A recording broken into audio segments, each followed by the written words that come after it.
Hello, magandang araw po sa lahat. Welcome to my channel.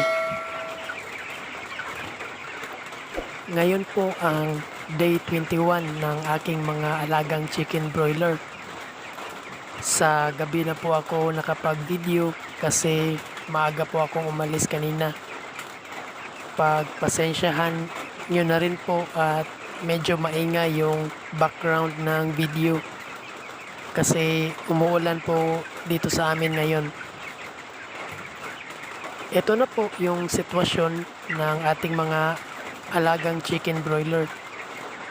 Yung feeds po na pinapakain ko sa kanila ay magkahalo pa rin po yan ng starter at finisher crumble. Yung tubig na pinapainom ko ay pure water pa rin. Ibabahagi ko po ngayon kung magkano na yung nagastos ko sa aking mga alagang chicken broiler mula arrival hanggang ngayong day 21.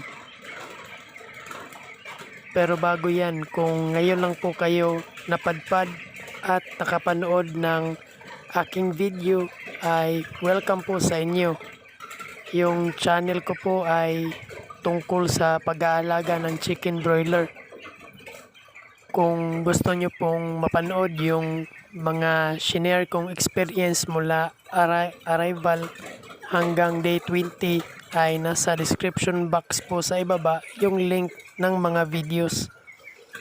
Araw-araw po akong nag-upload ng mga video dito sa aking 4th batch 90 heads. Huwag nyo pong palampasin yung everyday video ko mula arrival hanggang ngayong day 21. At ito na po yung mga nagastos ko mula day 0 hanggang ngayong day 21.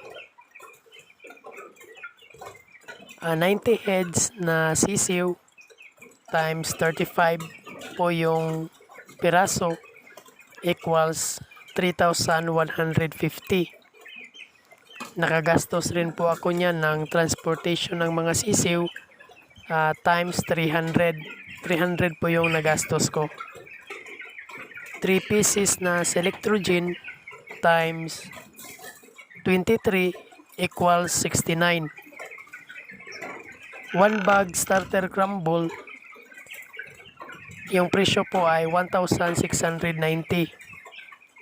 Vitamins 225 pesos. 40 kilo na starter crumble times 39 per kilo equals 1,560. 1 bag finisher crumble equals 1,690. Parehas lang po ng price yung starter at finisher crumble.